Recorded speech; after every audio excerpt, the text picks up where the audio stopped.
Welcome to the Nerd Powwow. Follow us on YouTube where we upload new videos every Friday, or check us out on your favorite podcast platform. Spoiler warning, we do deep dives on characters, storylines, and theory crafting. With that said, what are we talking about today? What? Oh. I'm here, guys. I'm here. Oh, boy, those pretzels are making me thirsty. Well, hey, how's it going there, Waynemer? Good, guys. Good. How are you doing? Waynemer. Doing pretty good. I don't know if I was going to make it. I had a small beef with the girl at the bank. Can you believe it? So how you guys been? Are we talking about Seinfeld? We are talking about Seinfeld.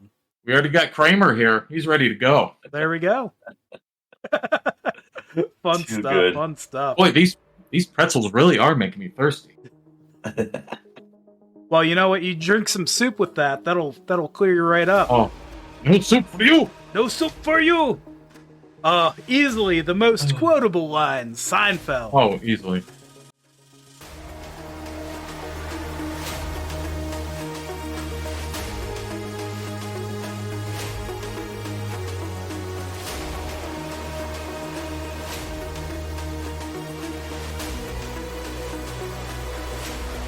You know, it's funny about that is I'm thoroughly convinced that the person who wrote that character, designed that character of the Soup Nazi, went to Ohio State in the 90s because there was a guy who ran, a Greek gentleman who ran a Euro shop. And he, to a T, he was that guy. If you went in and called it a gyro, you were ejected. Ow. Even if you wanted to like custom your Euro, if you like customized it in some way, he'd just turn you away. He'd have lines of drunk college kids. He wouldn't close until he didn't have customers. I swear he was there all the time. But he did. I'll bet you 1 in 5 people got removed. That he just wouldn't serve them. They were for what they did something to offend him, and he'd be like, "No, get out." That's he was hilarious. an ornery old cuss. He was great, but I saw that episode. I was like I'm pretty sure somebody experienced the angry Greek Euro guy. It's such a funny episode. It was really reminiscent. I think it's such a good kind of archetype for a character too, because we all kind of know somebody who's that like type A and like all about the control of like certain things, and like you know, there's just different ways that presents, and well, with the soup, the Soup Nazi, it presents in a very direct path to either get your soup or no soup for you. Yeah, it's funny when like caricature of a very recognizable archetype just fits so well. I mean, like it feels so real, even though it really is a caricature. Nobody's quite that dramatic about it. Although that, I'm telling you, that Greek guy, that Euro guy was close. But it was. I just really enjoy that kind of character creation. It's good. That's one of the best episodes, and just George asking for bread. $3. Yeah, it's so unreasonable, but man, no soup for you. I was just getting finished watching the Bizarro Seinfeld. Oh yeah, where they have the other group and Elaine's between the two groups. What a nightmare scenario to have, you know, your group of pals over here and these new kind of friends that you're jiving with, and it's like, oh, now I have to make a fucking choice between this. It's awful. Bizarro Jerry. Yeah, right. Yeah. And George wants to come along. Yeah, we already Elaine's have like, a George. You already have a George. I like Elaine as a character because she's unapologetically herself. Like, she is a unique person. She's okay with it. She's firmly rooted in being fine with being Elaine. It's true, even when to her own detriment. Like the episode where they're getting pizza or something from a place and they have the whole abortion talk, and then he says, well, what if this guy, they're eating at their favorite restaurant. He's like, well, what about this guy? What if his stance doesn't match up? And they ask him, Jerry asks him, and it ends up costing this guy half of his clientele and Elaine, because it creates this political debate right in the middle of the place. Out of But Elaine nowhere. was like, "Yeah, I just won't come here anymore." I respect it. I respect it. Yep. Yeah. And with the suit You know, it's Nazi funny. too, Elaine, she was authentically herself. She presented just as she would, and hey, when that type 1 personality, it's it's somebody, that individualist, you definitely have those scenarios. Definitely. She hangs You were over and talking she's about putting that, her like- arms on the looking on the soup, and you just see the soup Nazis just Boiling. He's foiled. She shouldn't be doing that. Oh man. Too Oh. good. Yeah, Because I they was did that watching the clone episode. thing too. What's that? I was watching the episode where they made the bet that they weren't gonna masturbate.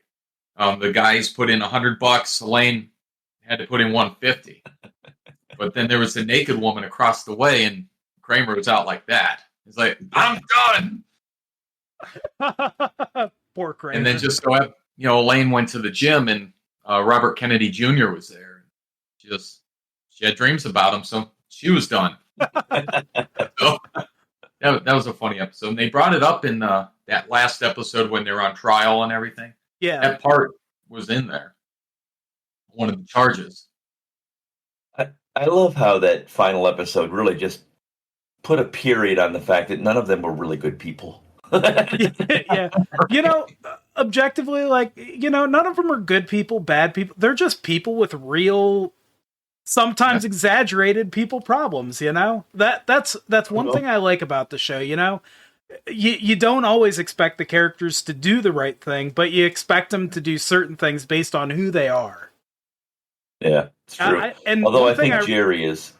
Go ahead. I think Jerry really is a bit of an ass. I mean, I like him. He's funny, but the guy's prickish. There's no two ways about it. That's fair. But even in his other shows, it's still him. That's fair. That's fair. He is such a ladies' man. He gets all the ladies. True. I would say, him written as a character in Seinfeld, because, that's him, but it's not really him, it's a characterized version of him. It seems like he's trying to portray himself as someone who kind of unifies the group, or is like the focal point of the group. It doesn't come off as super narcissistic, just like this is the calming meeting area. I think he's fine with getting his boundaries trampled over sometimes until he finally says something. You have people sliding into his apartment at all hours that are just, kind of welcome all the time, but it's like he never sets that boundary. He just accepts those people. So that's one thing I like about Seinfeld as the character on the show. Yeah. Oh, I did. It's just his door's never locked for his friends. Yep. I've got the Kramer hair, but George is probably my favorite character on that show. I mean, Costanza, independent George. And then when Kramer was taking photos of him on that couch in his underwear, and it's just a bunch of Magic the Gathering players ended up getting playmats of them laying that same way on their playmats. Yeah. And it's a bunch of out of shape nerdy guys who get these playmats. It was hilarious. There's a little trend of that going on. That's great. The jerk Is that the episode where he's laying on the ground, but his box was like he fell, and Jerry walks through the door, and Kramer's sitting on the couch with that girl? Is it that episode? Is that the episode you're talking about? Well, that's the one I think where they called, and Kramer answered the phone, and he was supposed to say Vandalay Industries. Yeah, like, right. Vandalay Industries. Yeah, that's it. What? And he's in the bathroom, and no, Vandalay Industries. And then Jerry walks in, and they're just you want to be my the door, and there's he laying on the ground. You want to be my latex salesman. Yeah. Costanza, he is one of those guys. He's a little slimy. He's a lot of slimy. He will do whatever it takes to meet his goals, or fill his own needs or whatever, right? Like he or does save not a few care. bucks. Yeah, or save any self-preservation. George Costanza is all about it. He's killed his fiance. Yeah, he's got a picture of of a woman. He keeps telling people it's his dead fiance. Like, just there's no two ways about it. He literally saved he saved some money by buying those cheap envelopes, and his fiance was sealing the wedding envelopes, licking it, and it was poisonous, and it killed her. Oh my gosh. Like, oh, But then he wasn't too sad about it. No, he was kind of glad he was out of it. And Jerry's, that's what I'm saying. They're really horrible people because they're all like, "Hey, it worked out for the better," she said. Like, what? Oh, there's one episode that I forgot which episode it was, so I didn't watch it before we recorded here, but I remember it as a kid. Okay, and every time I'm driving home late at night, like from D&D or whatever we do, I'm reminded of this Seinfeld episode.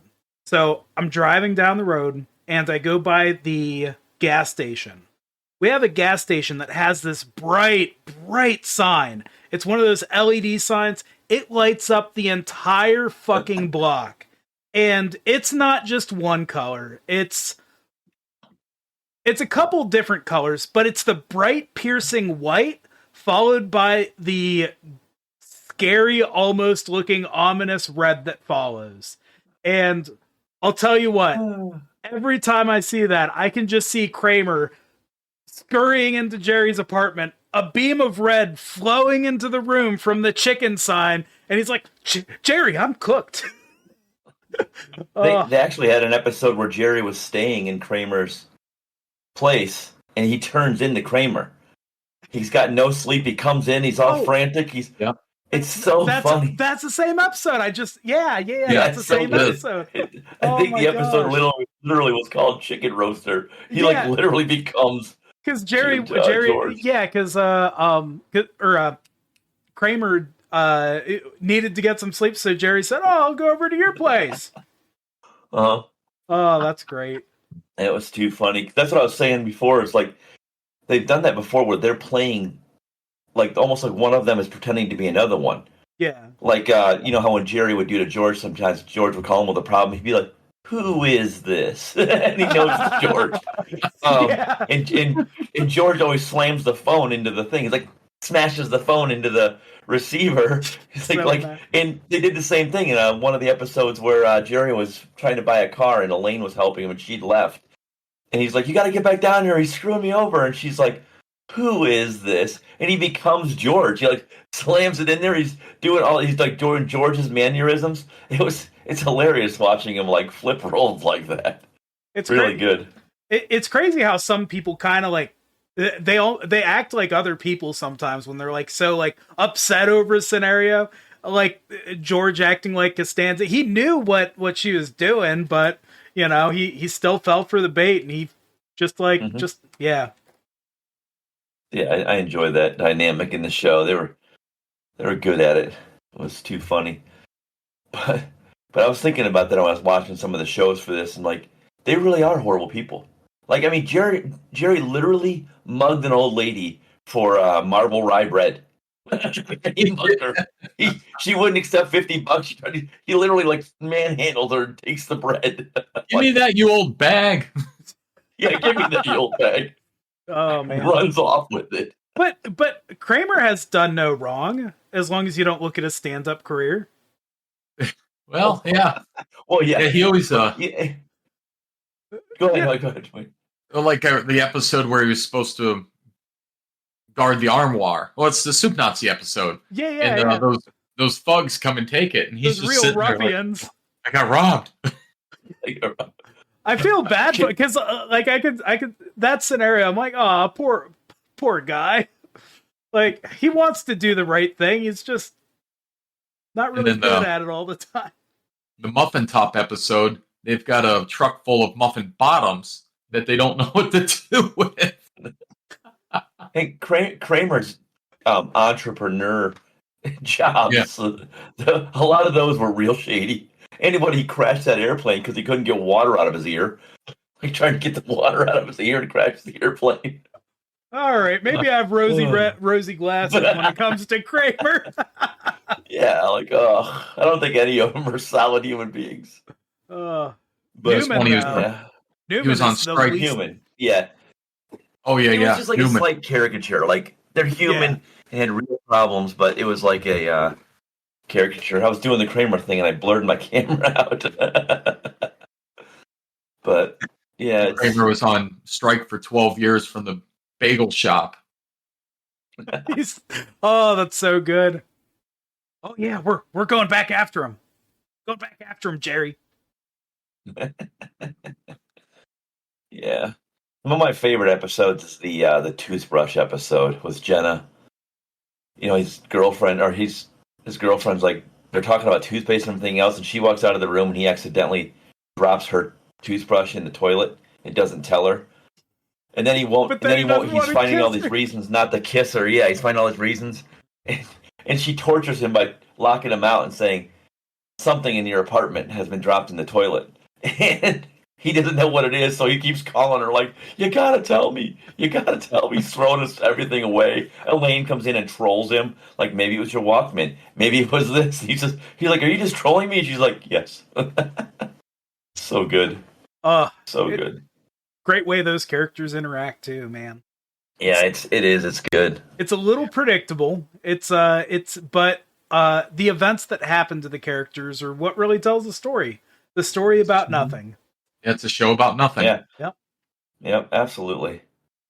And Uh, it's funny that you don't like all of those actors. Like, I enjoy seeing them in other things now. Like George, I watch a lot of poker, like live poker. I enjoy watching poker. He's a phenomenal poker player, so I watch him a lot. He plays a lot of poker with actual poker, not just like celebrity poker. He'll play with actual like high-end poker players, and he's good. And then obviously crossing nerddoms here is Elaine is now playing, Valentina Fontaine, or Allegra Fontaine in Marvel. She'll be in the upcoming Thunderbolts, so that's cool. I like to see her.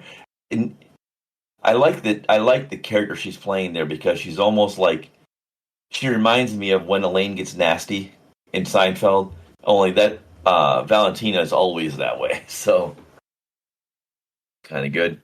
Jason Good actor, Alexander actress also for it. played in Shallow Hal. Do you remember that with Jack Black? Oh yeah, yep. That was a hilarious movie. It was. And then it was. also, dear to my heart, Star Trek Voyager. He played in that as well. So yeah, they've done a great job.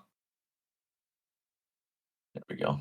Sorry, I had to patch the camera for a second. It was really blurred out there. No worries.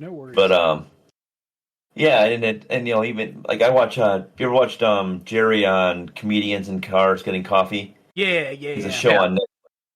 And that show really showed me that even though he's exaggerated in Seinfeld, it's pretty much Seinfeld. That's pretty much who he is.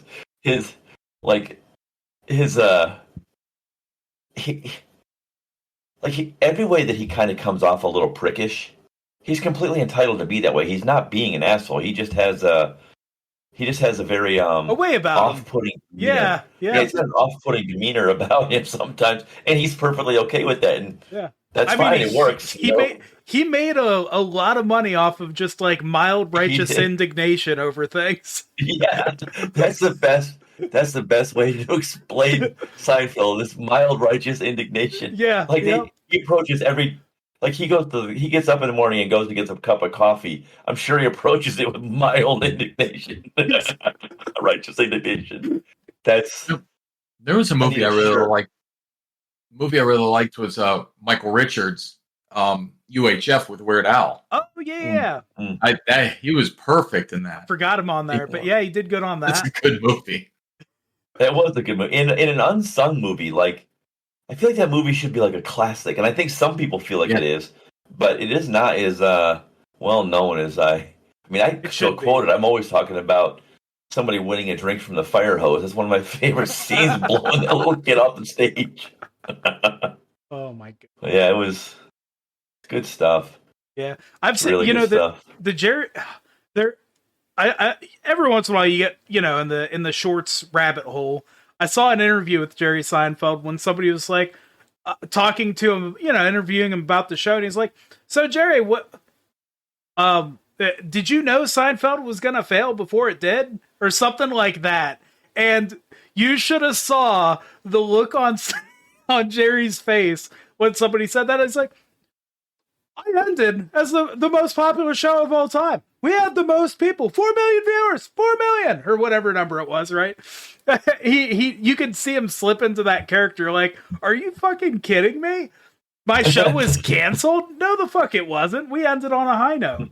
Now, a lot of people, there were people that I remember back in the day, there were people who didn't like the ending of it.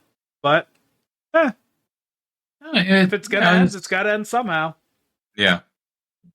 You're never going to. I mean, it's the pleasing of some of the people some of the time, or you're never going to please all the people all the time. So, oh yeah, that hair, Wayne, that hair is too much. I love it's it. so good. It's hey, like, I had to get into character for that. Yeah. Like, you know what? Well, you know, Kramer's just hilarious. He is too. You need to keep that for when we do an episode on Bob Ross. Exactly. Yep. Paint the little trees. It's versatile. It's versatile. Yeah. It is. That's too funny. Yeah, I can't. Did Seinfeld really act in anything else other than Seinfeld? I think he just made a shit ton of money off Seinfeld, did a little bit of stand-up, and just acted like a dick during interviews. Yeah, because I don't know. I don't know if he's doing any other movies.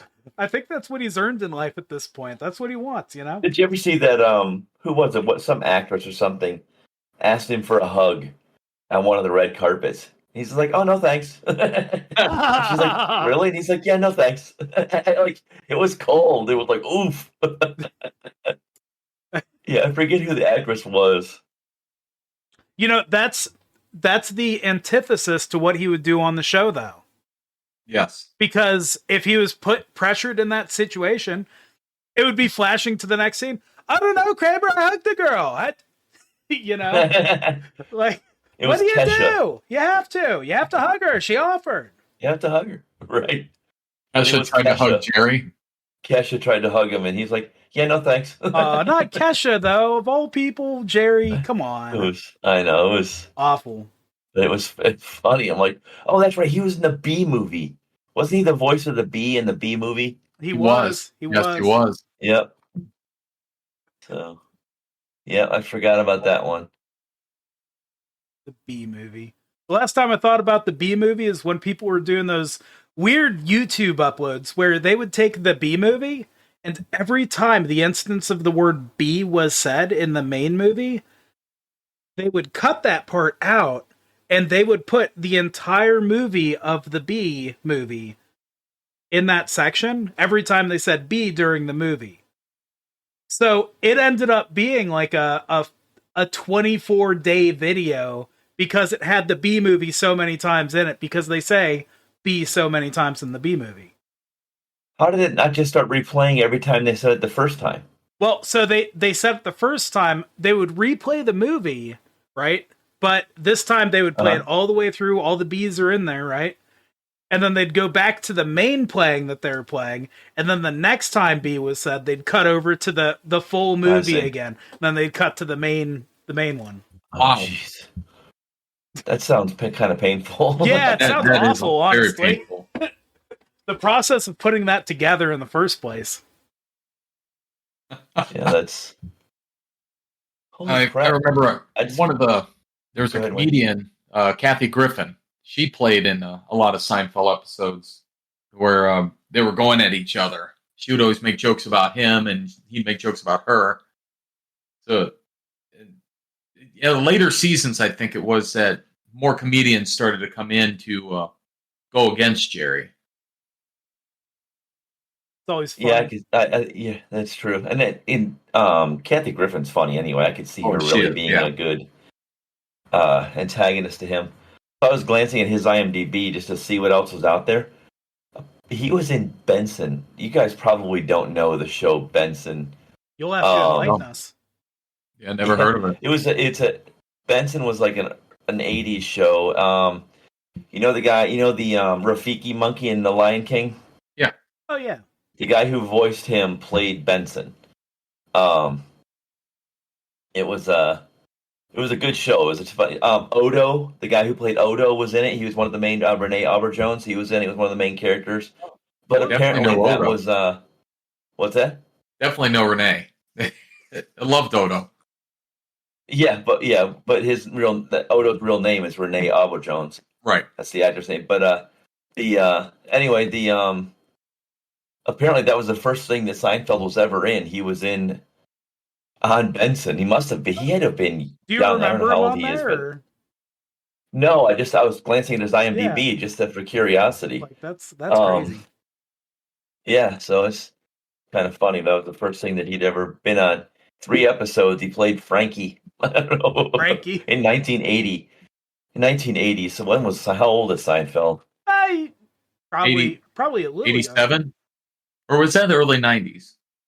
I think it's late 80s. I think Seinfeld started in the late 80s and went into. Yeah, I think so.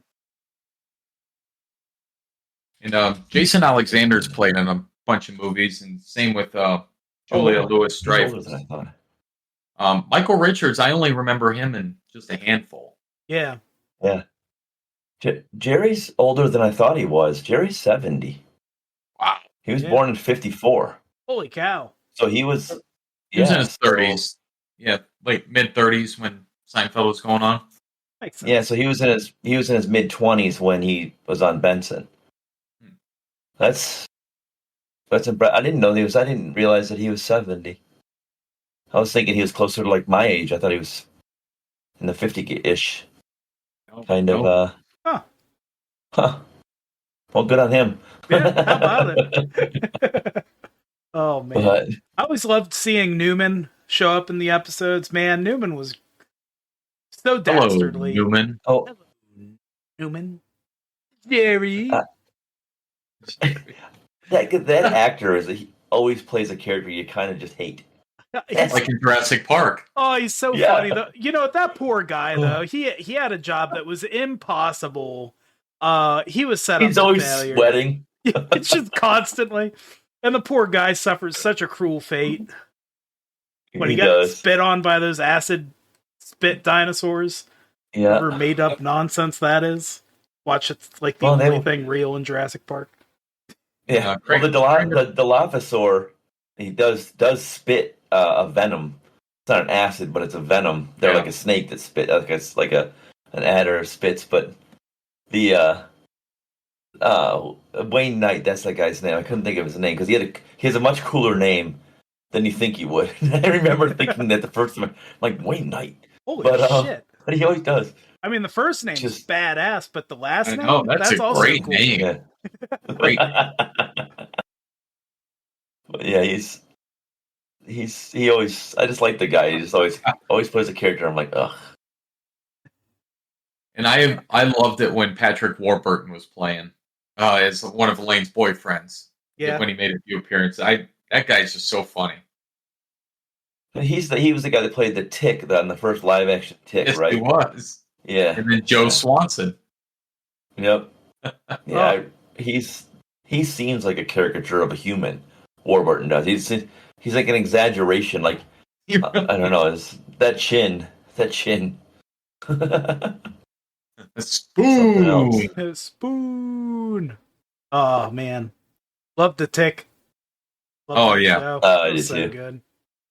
Poor Arthur. Yep. Or Arthur. Oh shit. Did you Yeah, I see really like that guy though. what other reoccurring characters? George Steinbrenner was in there. I mean, it really wasn't George Steinbrenner. You never saw his face. Well, Ben Stiller's dad played Costanza's dad. Yep. That was a Frank. character there. Oh, the Uh, greatest Festivus is for the rest of us. Festivus is so good. of us. I've got some grievances to air on you guys. And you can't forget Uncle Leo. Uncle Leo! Too funny. But yeah, there's some. I loved the Costanza parents. I thought they were hilarious. Both of them. Yeah. I don't remember his mom's name, but they were fantastic. Remember when she was in the hospital and the woman that was next to her was getting a sponge bath?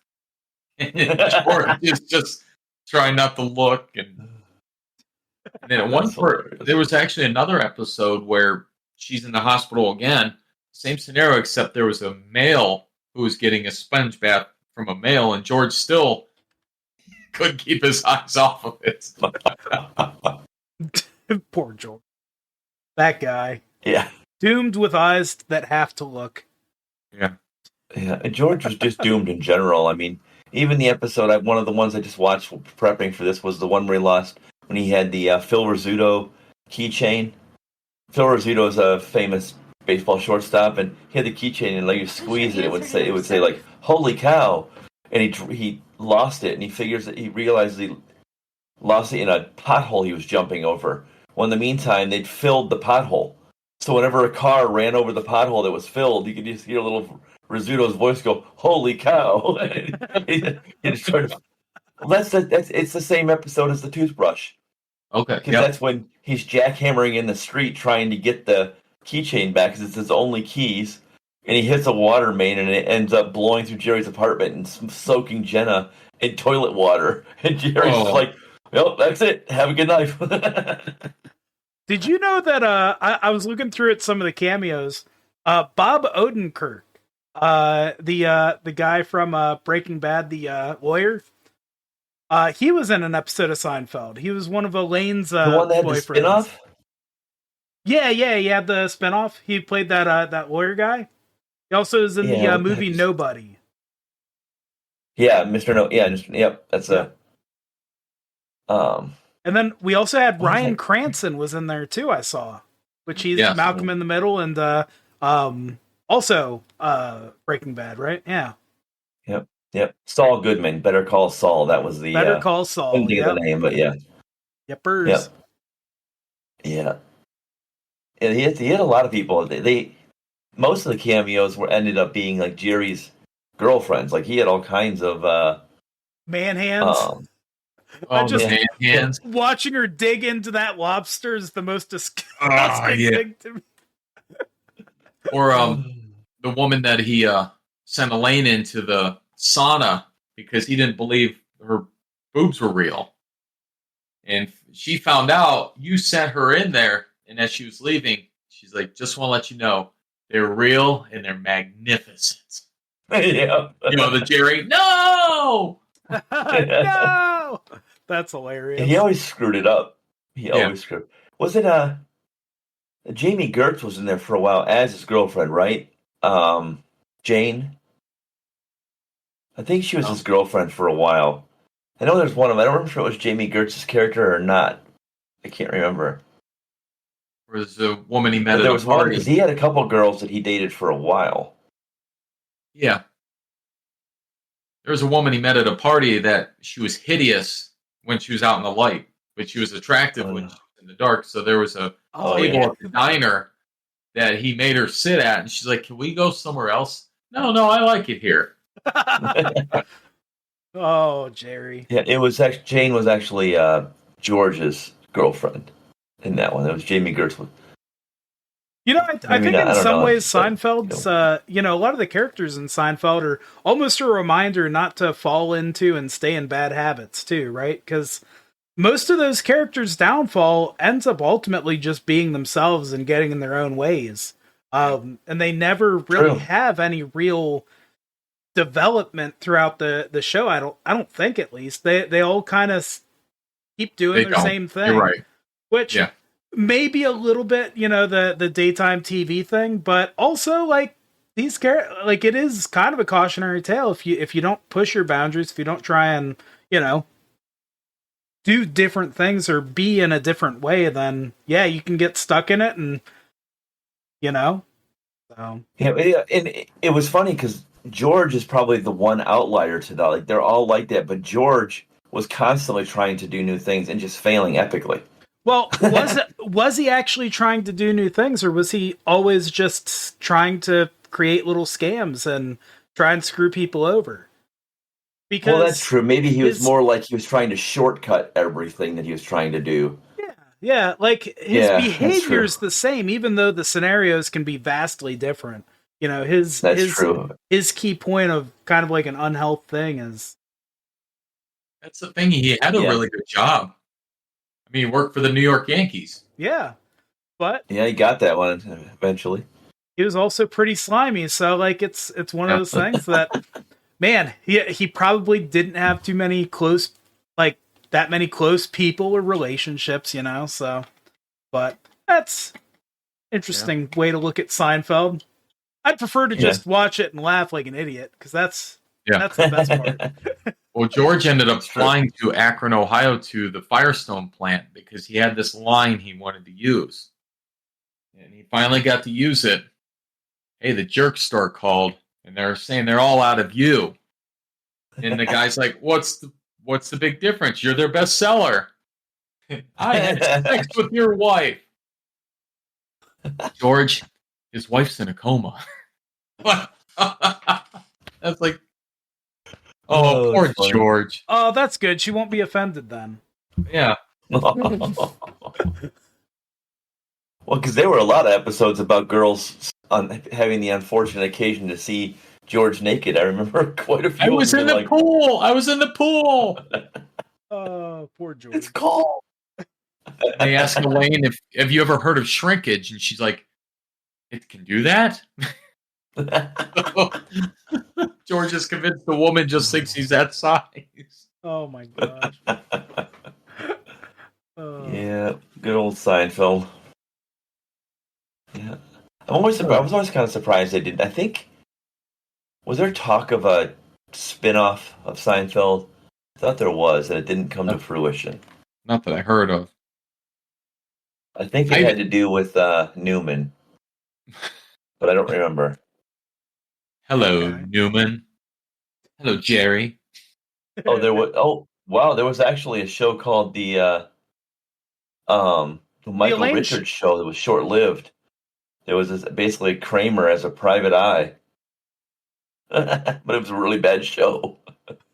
You remember when he had that game show in his apartment? He got all the furniture from this old game show, and he even had guests, and they're like, "Where's the cameras?" Oh, and the best was when he took over the movie theater hotline. Press 1 if you want to see Lion King. Press 2 if you want to watch Terminator. Beep. Option number 3. Oh, too funny. Show about nothing. Yeah. Show about. It has the Price is Right effect on me, man. If I'm feeling unwell, or late at night, just want to put something on to conk out to. It's one of those great shows for that. King of the Hill is also a good one for that too. Oh yes, I love Damn King of the Hill. Bobby. Bobby, I just want to sell propane and propane accessories. Have you seen the new King of the Hill that they put out? No. They put a new season of King of the Hill out recently. One where Bobby's older, everybody's older. But Really? Where do we watch that? I don't know. That's a good question. Good question. Oh my gosh, I had no idea. I need to watch that. Yeah. Oh, it's still set to premiere. I don't think it has premiered yet. Oh, okay. King of the Hill revival. Yeah. So I wonder if Hank's still selling propane and propane accessories. Has he retired yet? I mean, some things have to stay consistent, right? And I wonder if the original cast too. I wonder if Bobby and Connie got married. I guess we'll have to find out. And I guess it makes sense why I haven't seen it yet. But yeah, I guess I knew about it at one point. That had to have been announced like years ago. It was announced in like 22. Yeah. Okay. All right. That I feel less bad about being wrong about it coming out then. Yeah. I wonder if Nancy and John Redcorn are still an item. Oh my gosh. That's one of my favorite dynamics of the whole thing. The Nancy Redcorn Dale. Like, oh my god, Dale's so wrapped up in his own shit to know. He's batshit crazy. But I'm not a big one for watching those kind of shows like front to back. I don't ever like binge those. They get a little I don't know, it gets me too much. Like it's just like it loses its flavor. But I love like having it in the background or just watching an episode here or there. But that dynamic of those guys was just fantastic. I think Absolutely something like fantastic. that. I think something like that also helps when you've watched them all multiple times, so you don't need to actually pay attention to it to know what's going on. Yeah. Mhm. Yep. That's I call those comfort shows. Like Star Trek is my comfort show. Yeah. Seinfeld, even Friends for that matter. I know a lot of friends of mine don't really care for Friends, but I can watch it. I can put it on. Well, I enjoy Friends. I Yeah, enjoyed the hell out of Friends. Um, yeah, that's a great show. yeah. I would watch those more than I would watch like the animations, like Friends or The Office, that type of thing. I'd watch those more than I would watch like King of the Hill or Family Guy or any of those. I mean, I enjoy those, but they're just not as good to me as the live action. Every now and Yeah. then I'll get on a kick where if I'm playing like a survival crafting game, you know, you can only watch your character dig a hole for so fucking long. So it's Yeah. like, all right, well, let's have something on the side here, have some YouTube going or something. I'm guilty of putting a lot of YouTube on, so it's not like culturally relevant, but try and Yeah. learn some shit while I'm digging a trench. I frequently have a show or YouTube on when I'm playing a game. If it's not a game where I have to have some kind of sticky controls where I'm aiming or Yeah. having to dodge or move or some way, that I always have a show on. In the Just Discord server, I've been streaming some episodes of stuff while playing like Power World and some stuff like that. It's been a lot of fun, but yeah, we've been watching Solo Leveling, and we watched some Trigun too, Wayne. I think at one point, and Yeah. yeah, it's just fun little stuff you can throw to the side and play a game while you're doing it. yeah. Well, the only problem with Solo Leveling, you actually have to read the show. Yeah, that is a problem. Yeah. Yeah. If it's So not dubbed, that's it's a problem. Yeah, you got the so that's not subtitles. what I can put on in the background because I I will know what's going on except a lot of action. Yeah, yep. I mean, it I was actually pretty found good. that Yeah. my I have some ADHD things sometimes, and as much as I love anime, I used to really want it to be subtitled. Now I find myself like not enjoying it subtitled as much because all I can do is watch it, and I Yeah. need to be doing multiple things, and I can't look away. So I want to be able to, you know, play a mobile game, or do something on a monitor 4, just do different things, and can't, and it kind of makes me lose interest in it, which is Yeah. sad because I really love anime. Well, you know, the positive thing is the dubs have gotten so much better over the past few years, in my opinion. They have. Because anime has looked at something that's like a serious medium for telling a story now. Like, man, Cyberpunk 2077 on Netflix was phenomenal. It's a great kind of like story of just don't give too much of yourself away. You know, make sure you save some for yourself, right? You can enjoy this life with the people you're around. So it's, you know, they do tell these really compelling stories and like cautionary tales. Um, but yeah, there's a few good dubbed ones that are out now. Is this the Cyberpunk Edge Runners? Is that the one that? Yep, that's it. Yeah, Cyberpunk Edge I'll have to Runners. check that out. I haven't watched that. Oh, I'd it's like to see amazing. that. Yeah. Did you ever? Oh no, the name of the game. What's the old game that had a very cyberpunk feel Gungrave? to it? It was. What's that? Gungrave? No, it was a role playing game first, like a tabletop game, Oh, I and know what you're talking about. and then the people would jack in. You had the jackers that could jack into the web on in their head. If I said the name of the game, it would be it's a common game. But I always wanted them to have a good series off of that, and I don't feel like they ever did. I really like that whole thing. Why can't I think of that name? Oh, it's Um, it's it's literally Cyberpunk. yeah, but this one had like it, even though it was like a cybernetic cyberpunk kind of vibe. They also had dwarves and orcs and Oh, everything else. If I say the name, you're gonna know it. I'm sure. I have to I look it up here. There was a Cyberpunk RPG game though. Yeah. Um, see. Dwarves and orcs in a cyberpunk setting. That's actually Shadowrun. kind of cool. It's Shadowrun. Okay. Yeah, Shadowrun's been around for a long, long time. It was a tabletop game before it was anything else. It was, and I played Shadowrun in high school in like chess and strategy club. We played Shadowrun, but it was like high tech fantasy with medieval creatures. So it was almost like the future, like a science fiction based in a world where medieval creatures and mythological things were always part of the world. Yeah. So it was kind of cool. It was a great tabletop game. A lot of fun. The video games I feel like have come short and haven't been as good as they could have, but the tabletop was fantastic. Well, Have you know played what? the most recent Cyberpunk? What's that? Have you played the most recent Cyberpunk?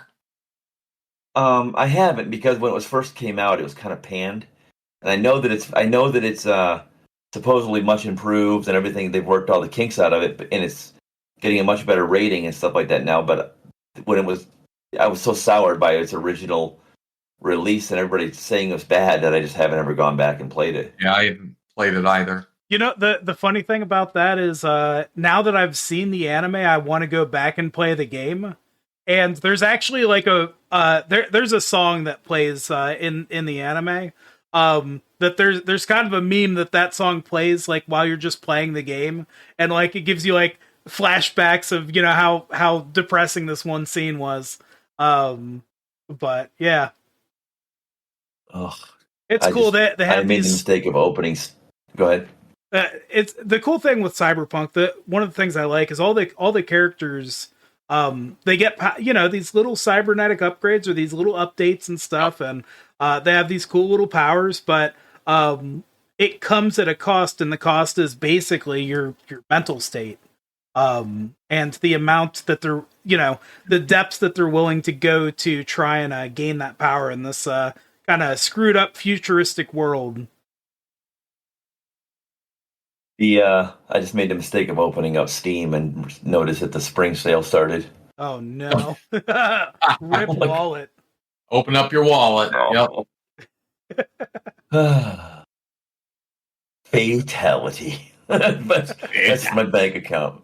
Fatality. Remember that one episode of Seinfeld is when George had the record on this Frogger machine, and they were going to tear it down, and so at the end of the episode, he's going across the street, and it has the, you know, pans down, and he's like playing Frogger with this machine across the street In real life. You know, so funny story. We used to play Frogger in real life.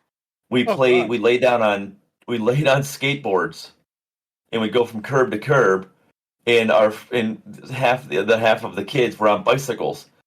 And the whole way you were supposed to do it was, if you were going to hit somebody, you said Frogger, and the person would roll out the skateboard, and the person had to successfully navigate their bike over the skateboard, like bunny hop it, or, you know, whatever they needed to do to get over it, right?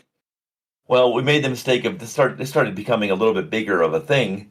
We had a lot of people playing, and this girl happened to be my girlfriend at the time. She's playing it, and I'm looking this way for somebody to come, and the next thing I feel is bike drive into the side of me, right? And the bike she comes, all of her weight comes down on me, and the gooseneck of the bike bites right into the back of my head, right? I don't know that it's, you know, your head bleeds like crazy. So I don't know that it's bleeding. I stand up, and I guess I'm just like, I look like something out of a horror show. It's a minor, it's a little nick, it's nothing, but it's just this horror show of blood. And she's mortified. She goes, Frogger. She just like, her face, like, long after I'm bleeding, she's like, she spoke it out loud. She remembered. She's like, Frogger. That was the last hilarious. game. My mom was adamant that we weren't allowed to play Frogger anymore in the street. It was fun. It was a good game. That sounds like I something haven't we thought would of that have in a minute. played as kids. We didn't play anything like that, but there was There's a lot of hijinks. a lot of hijinks.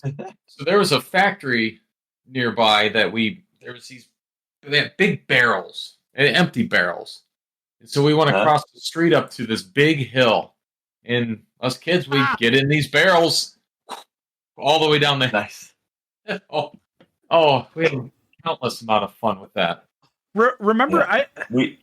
There's that big styrofoam block that I forget who all found that, but like there was a capsule made with that big styrofoam block. Oh yeah, that like you guys tried to sail down the river. Well, I remember this one. Yeah. They made like a raft, and they put empty gallon jugs underneath. There was probably about 30, 40 gallon jugs on the bottom of this raft. And we hopped on it, and we floated down the canal for a little bit. Or actually, I shouldn't say a little bit. We're probably on it for like 6 to 8 hours. We didn't get very far, but it took that long to get that far. The stuff we did as kids, I miss that kind of stuff. Like I remember we thought it was an ingenious thing one time. We were going to go out and go fishing in inner tubes. Like we actually had like semi-truck inner tubes. Well, it was genius. We all go out there. We have one inner tube that had our tackle boxes on it. We think we're brilliant. I hooked the first fish, and we're out there a ways. I hooked the first fish and realized I have no counterbalance. I don't have anything to draw against. So this fish is just taking me to Canada, man. I can't do anything. He's got all the force. I'm trying to pull him, but he's just pulling the inner tube. Oh, that's freaking great. Yeah, I thought you were going to say that you hooked your inner tube. Yeah, so that's what we did. We ended up making like a flotilla of inner tubes. We we tied them all together, and then we just dropped a rock so that we could fish from our little flotilla in different directions, because otherwise the fish would just tow you around. That's hilarious. That is funny. Yeah, it's too good. Oh man! Did you guys ever play Star Wars Jedi Survivor? I have not. No. I've not played that game. I was curious about that one too, but I played Battlefront. the Battlefront hijinks was as a lot kids. of fun. Run around as a Jedi or Darth Vader. Ooh, that was always a good time. I had that on the PSP. Oh yeah, PSP. PSP. That was a good little mobile. I never system had the back in the PSP. day. That was a good system, but I never had it. Yeah, that's back when we had flip phones and you could access the internet on a PSP. Yes, you could. Yeah, it was pretty freaking cool in the day. I loved my PSP. It got stolen and it was from a me very at some hacked. point. Yeah. It was a very hacked machine. People did a lot of things breaking those. Yeah, a lot of cool stuff. Actually, there was a Comic-Con I went to last year that a guy was selling broken PSPs that all these games were on it. Oh yeah. So yeah, he'd sell you this PSP cool. that had all the games on it. Yep. Huh. Emulation. Man, I'll tell you what, you can play a lot of games that way. Yeah, I have a buddy who brings he's got one of those large multi-control consoles, has joysticks, the buttons for like fighting games, and all kinds of different things, and he has a slew of emulators on a small PC, and he just brings it over to parties, and everybody can just retro game. It's great. I really enjoy that. Yeah. Good times. Talking about Seinfeld brings me back to that era. I start thinking about the things that we did in that era. Yep. Like, we were kind of funny. We weren't even teenagers when that thing was coming out. John, were you even born? I was born in '87, so I was my entire life Seinfeld existed as a show. And that's true. They ran reruns forever too, so like they still do. Yeah, so like I remember watching it my entire life. Yeah. Because anyone that's got cable right now, they still run Friends and Seinfeld reruns all the time. Yeah. Oh yeah. God, can you imagine a time where everyone in the house had to watch the same thing? Couldn't imagine that. I couldn't imagine that. Everyone at the same time in the same room. I remember having to get up and change channels. Yeah. On the dial on the TV. Yep. You're being the little kid in the room, your parents would be like, go turn it over to this. Like, well, I remember we frequented the Goodwills, so I have the same experience. I remember the very first remote control that ever existed. was what came with cable, and it had a cord that went all the way to the cable box. It was just super long. So there was always this little box with it had a number pad on it, and it had a little not LED, like a what's the red like the old school video games that were just a light, like a red or green light. I forget what they were called, but diode, an LED. a diode, it had like a diode LED screen, but not like an LCD. It was just like a regular LED, Yeah. And so you had this cord was just always strewn halfway across the house. It was like a phone cord almost. It was an RJ11 port that's in the back, and it had neat things like if you hit all three buttons in the middle together, it would just go through channels like a scan. It would go through channel 1, channel 2, channel 3, and then you would stop it when you got to something you liked. Wait a minute. Is that the little black box that I'd heard about as a kid that was illegal back in the... Do you remember no, this that? was brown. Oh, yeah, the brown... Yeah, the brown one. Oh, no. Wired cable, or most I can find a picture. You're not talking about the channels that were fuzzy. They were trying to pick out certain things. Do that with that. You could do that with that remote if you could because it had a last. You know button, what I'm talking about, right, so John? it would flip back. Yep. I know exactly. So you could descramble. Yeah, yep. There was that thing. There were commercials. There were advertisements to like turn your neighbors in for having one of those. Oh yeah. Yep. Oh shit. Yeah, it was a time. It was a real time. I've seen the evolution of technology so much that, like, I oftentimes forget how old I am just because I don't live the life of an older person. So I think back, I'm like, holy shit, I was alive for that. I was trying to find a picture of that. Yeah, like, oh, damn it. I remember that. I remember having to flick between UHF and VHF. Yeah. I remember playing a Super Nintendo on a black and white television screen. Yeah. So awkward when you're playing a multiplayer game and all the sprites look the exact same. the old video game systems, there was 2 prongs. You had to loosen 2 screws on the back of your TV and screw them into the TV. Yeah, the old NES, they had those little prong things. Yep. Yeah, it was just different time. You had to pick channel 3 or channel 4. Yep. Important. Yeah, it was important, especially because sometimes it would come through on the other channel. It's just all screwed up. Yeah. I think something was wrong. We were channel 3, right, Wayne? Mostly 3, but every once in a while I'd change it up and go to 4. Like to live dangerously. I do. Because you're talking about changing channels and everything. When I was a teenager where we lived, there was an antenna on top of the roof. And depending on what my dad wanted to watch, he'd say, Wayne, can you go move the antenna? So I'd actually climb on the roof, turn it, so he could watch the show. And if there's another show, I'd have to go back. And that's after some time, it got loose. So if there's a big windstorm, that thing just blew all over and it just wouldn't stay. We never had. Well, did you ever have anybody that had the big dish? Like Cameron the big Clayton. It was, no. Yeah, they had that big ass satellite. That was crazy. I know, it's insane. And I don't know why Hornets loved it so much. The most unnatural structure to mankind, but Hornets loved that thing. Oh, they did.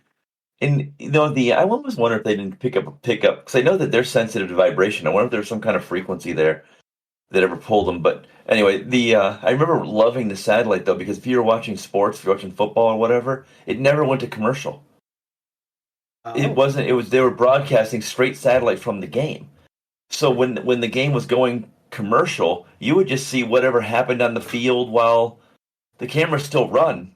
So you would just see the players milling about, talking and bullshitting. It was really different. It was kind of strange to see what happens during the commercial because they're just taking a commercial break and there was no commercials on satellite. It was interesting. Some neat stuff back then. Yes, sir. But now we have Netflix and cell phones, so everybody can watch their own damn thing in their own damn room. We can watch Seinfeld whenever the damn time we want to. Yeah. The only thing my TV plugs into is electricity. Yeah, exactly. That's it. That's all it needs is electricity. Everything else is wireless, and pre-programmed or whatever. It's kind of crazy. The times we live. Yeah, it's different. But yeah, it's different times. Yeah, you think about the stuff on Seinfeld. Obviously, it was of the times, but he had just the regular phone. You could slam it and it wouldn't break. Imagine slamming a cell phone. It just open your hand. Well, the dinner plate that you call a phone, Wayne. Yeah. You're like, okay, fold it out once, it's a TV tray. Fold it out a second time. Okay, we got an antenna. Here's our satellite dish. Who is this? I hope they... Oh, I did hear that I'm an Android guy. I'd have the fold myself, but the I did hear that that Apple's finally coming out with a foldable phone, so all of the Apple sheep can finally enjoy. Well, did you hear the price on we've that? had for years? $2,500. Well, I mean, it's $2 now for the 6. Jobs would be I'm not proud. surprised. Yeah, because a lot of these phones they'll give you, trade it in, free upgrade, free phone, but not these folds. Folds, we'll give you $800 towards a new phone. Like, well, that doesn't even pay for half of it. Yep. Yeah, it's kind of crazy. Yeah, it's pricey. Yep. But they're worth it. The I don't know how Razor. to do without it now. Oh yeah, I agree. The Razor is a smaller. It's like a flip phone version of the Fold. Yeah. Yeah, if I was just like some old cat who wanted like a phone for phone purposes, I would probably do something like a Razor. But I game on my phone. I watch videos on my phone. Yeah, I didn't think the that real was reason cool the internet's all, out there. We all know what the internet's for, and this phone's great for it.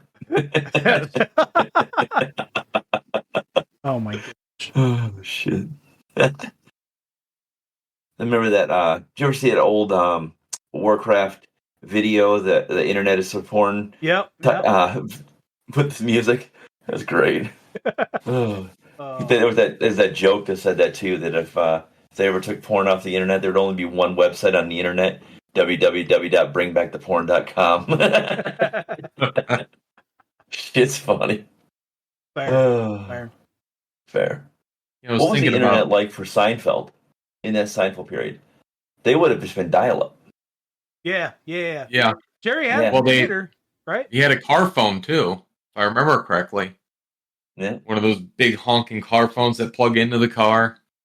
I can never remember the movie, but there's a person that had one of those first generations, and he's holding it, and he's telling the person, he's like, it's a cellular phone or a portable phone. He's telling him, it looks like he's talking into a shoebox. Was it Elvis had that? He had the car phone. That was a little thing for like celebrities for a while. They had that big ass phone. They could just answer the phone in the car. So too funny. Man, how baller would that be to have one in your car right now? Just a big old rotary telephone right in your dashboard. And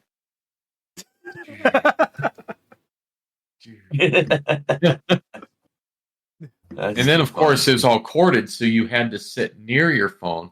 And sometimes you can combat that with a longer cord, but it'd always tangle up, and then you'd have to pull it out, you'd have to turn it. Oh, but they had the adapter thing that would turn at the base of the phone. One of the best inventions. Yeah, that little swivel was one of the best inventions. It worked, sometimes. Sometimes. Yeah, that's funny. Remember just carrying a phone into another room because it has so much cord attached to it. My house, I got the corded remote in one hand, the corded phone in the other. I was straying around corners of the house, sitting upside down, Mork style on the couch with 2 wires. It's ridiculous. Yeah, wired headphones. Everything was wired. Yeah. Oh, yeah. We're doing my paper route as a kid. I'd have my Walkman, and the corded headphones. And there was a warranty on them through Radio Shack, and I probably broke them every month. So probably about for 2 years, I got a new pair every month because they're under warranty. It's too good. That reminds me of the scam I was running at O'Reilly's Auto Parts. I can't be charged with a crime after 7 years, right? Right? Yeah. Depends what it is. Limitations for it. I think maybe. But I may or may not have had a serpentine belt problem in my one vehicle, and every month I would blow a serpentine belt. So I would go over there. I had two, right? I had the one that was for when it broke, and then I had the broken one. And so I had a little scam here. Okay, look, it was a Seinfeld situation. Okay, I had to do what I had to do. Oh yeah. My car would throw that serpentine belt. I'd pull off to the side of the road because I'd have no power steering at that point. Throw my car in park. I got to the point I could put a serpentine belt on a Cadillac Seville in about a minute and 30 seconds. I could get that puppy wound and be confident when I turned the engine over. Because that's funny. I had gone to O'Reilly's probably about 14 times to get this darn serpentine belt that keeps breaking for some reason repaired or replaced. So ran good. that for a while, but it was an issue with the engine that it would just seize every once in a while, that pulley, and yeah, it's like, well, you pay a shit ton to get it replaced. Don't have it, Get a new serpentine belt. Get a new serpentine belt. Gotta do what you gotta do sometimes. Yeah, Oh, you're a poor college student. It's Yeah. okay. I get a pass on that one, I think. That's right. It's too funny. That is such a George thing to do, too. It really is. It is. It sure it's is. so Costanza of you. Very So Costanza. Do you remember the episode where the valet made Jerry's car stink? And every time Jerry got in the car, he stunk. Smelled like bad BO. Oh, man. Good stuff. Oh, and then the episode where George bought John Voight's car. And there was a pencil with teeth marks in the glove box. Well, at one point, Kramer said that John Voight bit him. So they kept going, and they went to this one party that they weren't allowed to go to, but it was full of dentists. So they wanted the dentist to match up the teeth marks on the pencil and on his arm. Oh, that's ridiculous. Yep. John Voight's car. John Voight's car.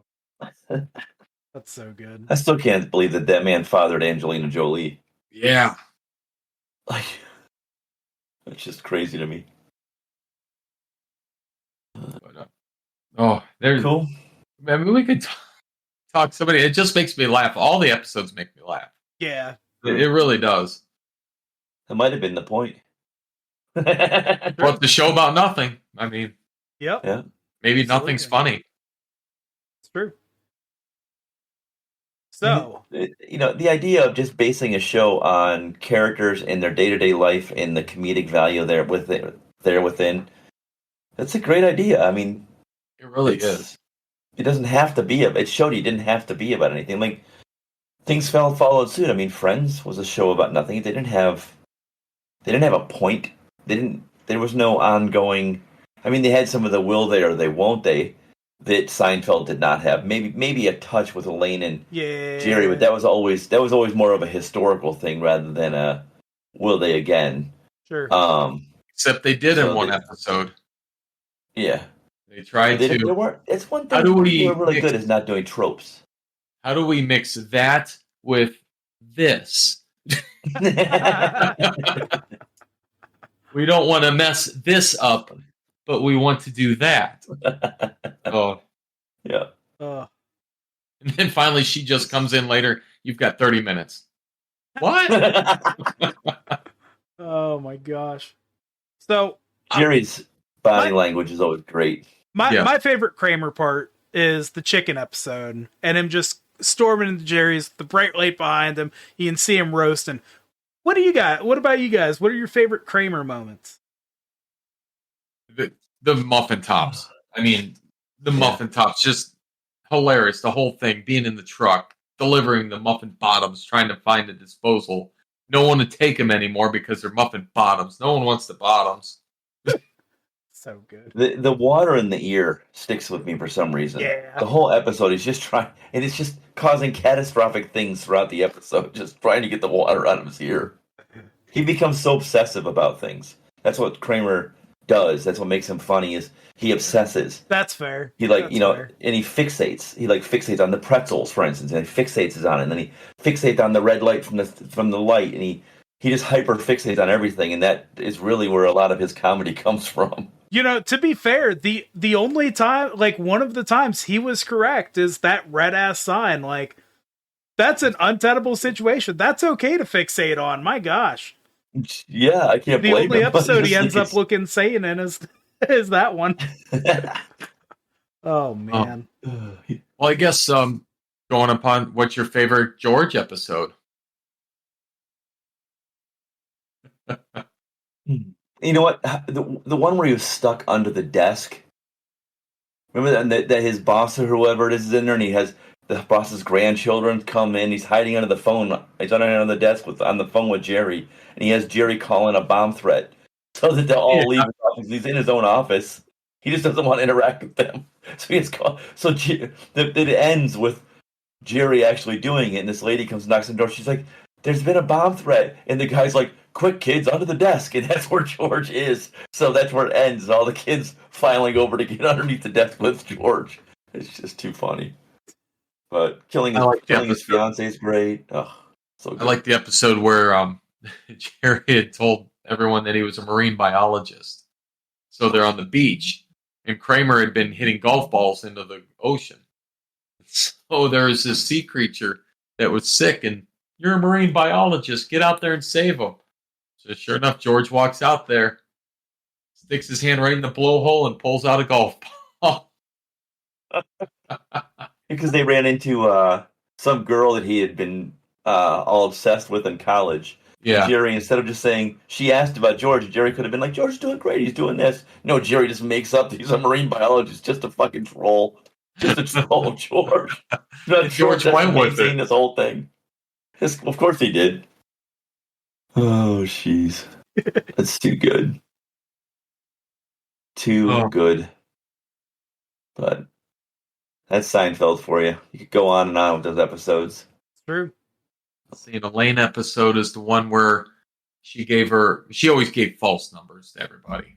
Yeah. Well, she wrote her number on a sub ticket, and she needed one more sub to get the crappy sub. And so she tried everything to find it. Well, she got stuck in the bagel place when Kramer sabotaged the oven. And so her makeup was horrible, and so the guy met her, and she still never got that sub. Poor Elaine. Oh man, I think the soup, her interaction with the soup Nazi just stands out to me so much with her as a character. Just it's a good contrast, you know. It is a good contrast.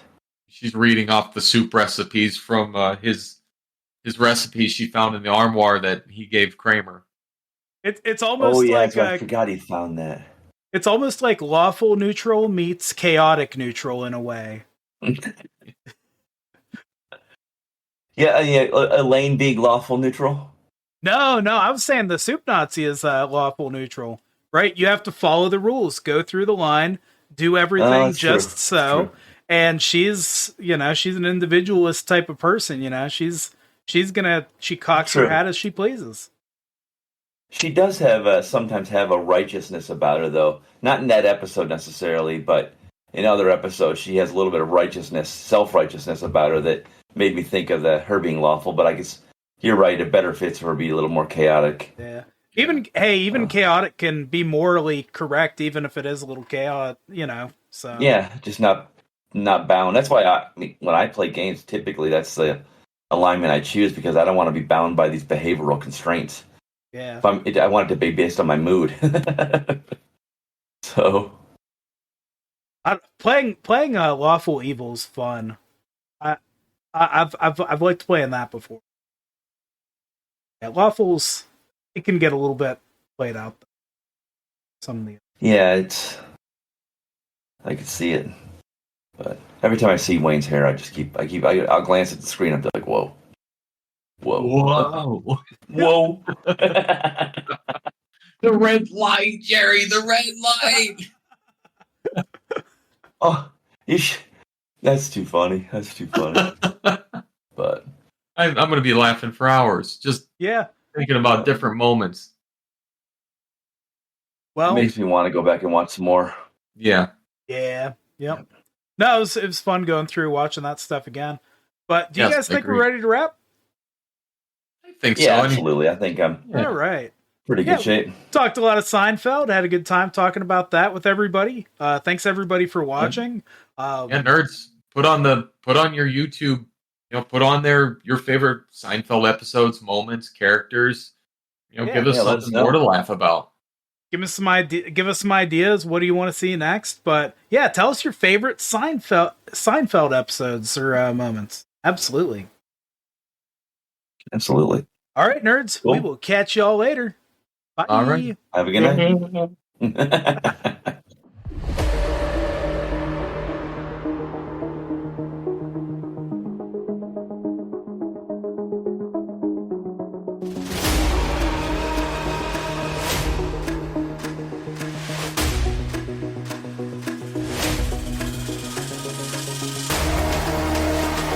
Well, step aside and watch how my adoring fans flock to me.